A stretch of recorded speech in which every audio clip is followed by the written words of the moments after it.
But सवाल ये आता है कि 82.5 डिग्री पूर्वी देशांतर को भारत की मानक समय रेखा चुना क्यों गया? 82.5 सुनने में कूल लग रहा था, 82.5 हमने अकड़ बकड़ में बोल खेल के निकाला, या 82.5 क्यों निकाला? आवश्यकता क्या पड़ी कि हमें 82.5 ही निकालना पड़े? आवश्यकता जानने से पहले हमें समस्या जाननी पड़ेगी कि समस्या क्या थी। ध्यान से देखिए, देशांतरी खेल ये है कि आप अगर हर एक अंश पे यानी हर एक एंगल पे एक देशांतर रेखा खींचोगे तो देशांतर रेखाओं की संख्या लगभग 360 निकल के आएगी। 360 डिग्री घूमने पृथ्वी को लगते हैं 24 घंटे, ये आप सभी जानते हो।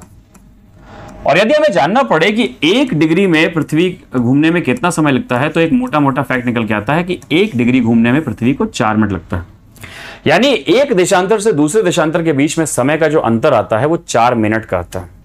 और इस पर आगे या पीछे हम तब तय करते हैं जब देखते हैं कि उसकी स्थिति पूर्वी देशांतर पर है या पश्चिमी देशांतर पर। भारत चूंकि पूर्वी देशांतर पर है, तो डेफिनेटली जब सनशाइन करेगा तो अरुणाचल में सनशाइन पहले होगा और गुजरात में सनशाइन बाद में होगा। आइए चलिए देख लेते हैं कि गुजरात से अरुणाचल के समय में दिक्कत कितनी है, डिफरेंस कितना है। 68 डिग्री 7 मिनट से 97 डिग्री 25 मिनट के बीच का जो गैप है वो मोटा मोटा 30 देशांतर डिग्री का फर्क है। और ये जो आपको 30 देशांतर डिग्री का फर्क निकल के आ रहा है, इसको अगर हम मिनट में कन्वर्ट करें तो लगभग समय का फर्क निकल के आएगा 120 मिनट का। कितने का?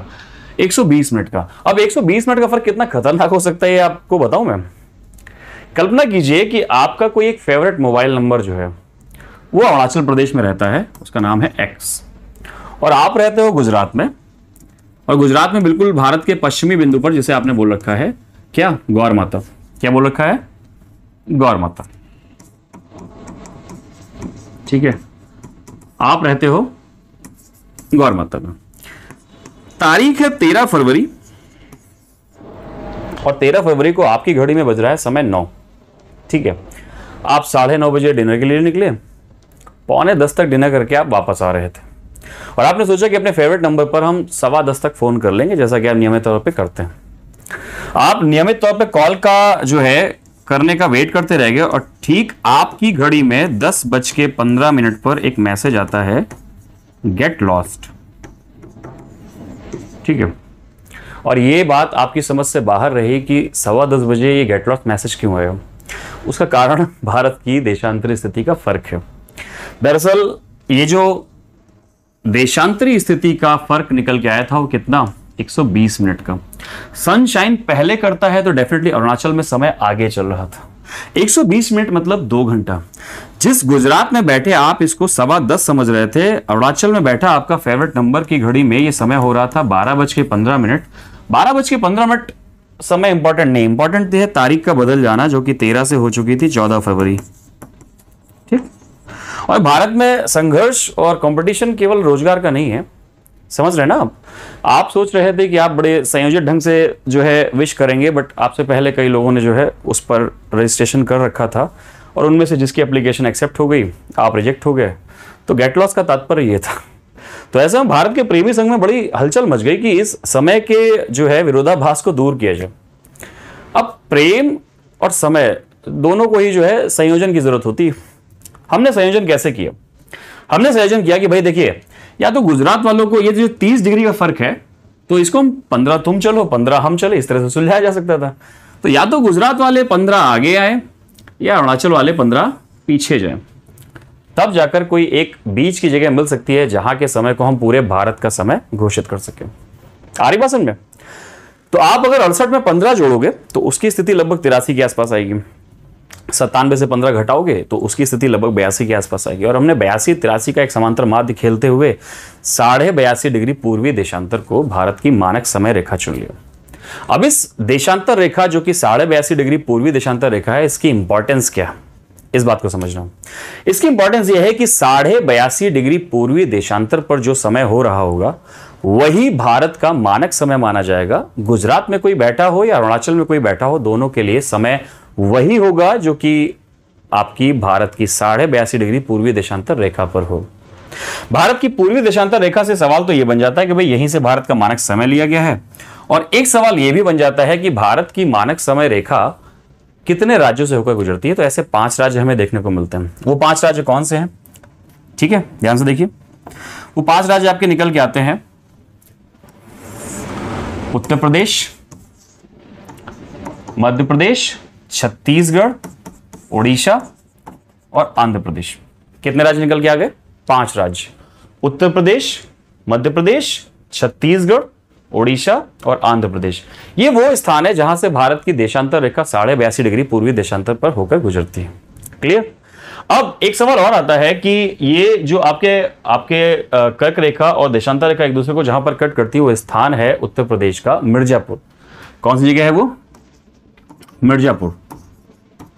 तो भारत की मानक समय रेखा कहां से होकर गुजरती है? मिर्जापुर से।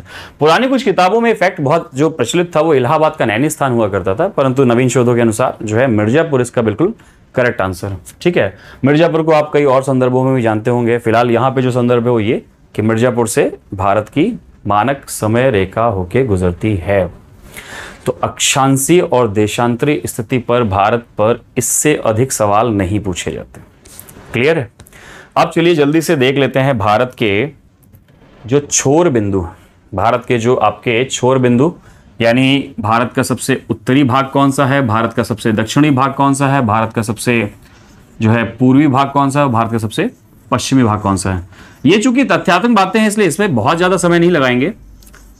ठीक है, हम इनको जल्दी से कवर करके जब जो फिजिकल ज्योग्राफी है उस एक सेक्शन पे हम ज्यादा ध्यान देंगे। ठीक है, ये बहुत सिंपल सा फैक्चुअल बात है, इसको हमें रट लेना ही बेहतर रहेगा। जैसे भारत का जो सबसे पश्चिमी भाग है वो गुजरात में स्थित है और उसको आप गौर माता या गुहार माता बोलते हैं।